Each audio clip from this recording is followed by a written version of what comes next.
Constitutional amendment पर ये जो डिस्कोर्स है क्रिटिकल, उसकी सबसे पहली बात तो 3 उसके बड़े बुनियादी पहलू हैं। सबसे बड़ी बात जो इसके लिए अहम है वो ये है कि पाकिस्तान जो कि एक प्रोक्लेम्ड फेडरेशन रही है, तो जाहिर है कि पाकिस्तान में फेडरल स्पिरिट और फेडरल प्रैक्टिसेस का बड़ा फुकदान रहा है। जाहिर है जिस मुल्क में मार्शल लॉ रही हो और जिस मुल्क में डेमोक्रेसी हाइब्रिड रही हो और जिस मुल्क में उस तरह के मैकेनिज्म इंस्टीट्यूशंस फाल ना हो,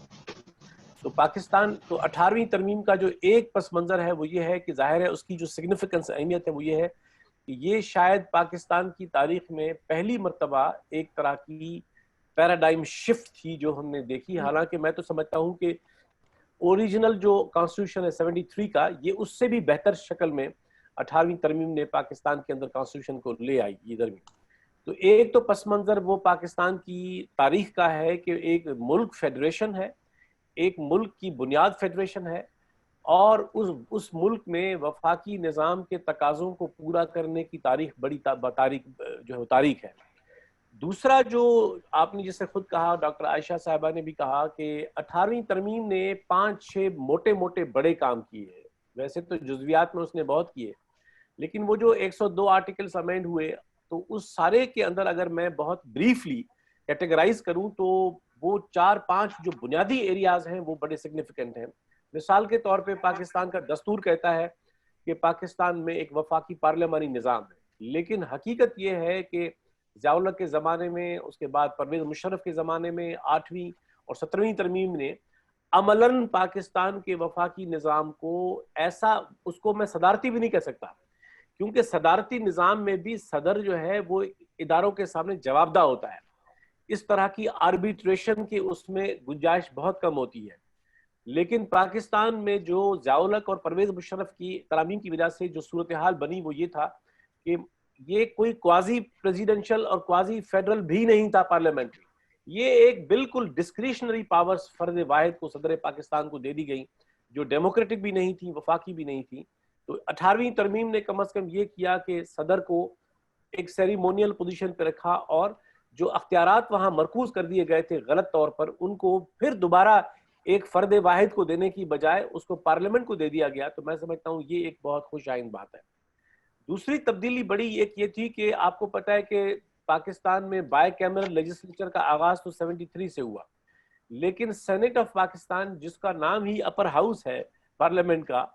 तो उस अपर हाउस के पास मॉनिटरी पावर्स उस तरह से नहीं थे और बहुत से मामलों में सेनेट की शमूलियत पाकिस्तान के पॉलिसी मेकिंग में और मुख्तलिफ दीगर मामलात में नहीं थी।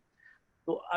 गो के 18वीं तरमीम में अब भी गुंजाइश, उसके बावजूद भी गुंजाइश है सेनेट को एम्पावर करने की। 18वीं तरमीम की अहमियत इस लिहाज से है कि पाकिस्तान की तारीख पूरी तौर पर इस तरमीम से पहले वफाकियत के उसूलों पर मबनी नहीं थी और बहुत बुनियादी फ्लॉज थे कॉन्स्टिट्यूशन में और हमारे पूरे वफाकी ढांचे के अंदर।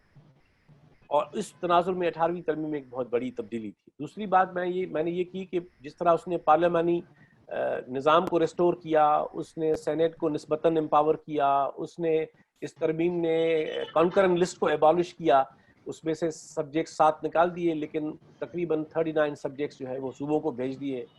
और इसी तरह काउंसिल ऑफ कॉमन इंटरेस्ट जो कि 73 के दस्तूर में एक कॉन्फ्लिक्ट रेजोल्यूशन या कॉन्फ्लिक्ट प्रिवेंशन मैकेनिज्म के तौर पे मौजूद तो था, लेकिन फाल नहीं था, उसका स्ट्रक्चर भी इतना नहीं था, इंक्लूसिव या मुतवाज़न नहीं था। लेकिन 18वीं तरमीम ने उसको एक लिहाज से ना सिर्फ मुतवाज़न किया, उसको फाल किया। इसी तरह कुदरती वसाइल का जो सब्जेक्ट है, जो शोबा है, वो कुदरती वसाइल में आपको पता है कि इस तरमीम से पहले 88.5% रॉयल्टी जो है जाती थी मरकज को और सिर्फ 11.5% रॉयल्टी जाती थी सूबों को। लेकिन 18वीं तरमीम ने ना सिर्फ इस सब्जेक्ट को सूबाई बना दिया, बल्कि कुदरती वसाइल की रॉयल्टी में 50% शेयर को मुख्तस किया। इसी तरह बहुत सी और पहलू हैं। तो मैं समझता हूँ कि ये जिस तरह डॉक्टर आयशा साहिबा ने कहा, जाफर साहब ने कहा कि ये एक पाकिस्तान, मैं अब भी समझता हूँ कि इस तरमीम के बावजूद पाकिस्तान के दस्तूर में बुनियादी फ्लॉज हैं। अब भी पाकिस्तान के दस्तूर में बुनियादी नुक्स हैं जो वफाकी तकाज़े पूरे नहीं करते। लेकिन ये एक तरह का बहुत बड़ा कदम था एक बेहतर सिमत में। लेकिन जो असल बड़ा सवाल है जफर साहब, जिस पर मैं बात करूंगा मुख्तसरन, वो ये है जो जाफर साहब कह रहे थे کہ اصل بات یہ ہے کہ 10 سال گزرنے کو آئے ہیں اور ابھی تک اس ترمیم پر نہ تو ہم پراپر عمل کر سکے ہیں اور نہ اس کو ہضم کر سکے ہیں، نہ قبول کر سکے ہیں، اور ایک ڈینائل کا سنڈروم ہے جو ہمیں آئے دن نظر آتا ہے فیڈرل گورنمنٹ کے لیول پر بھی اور ہر سطح پر.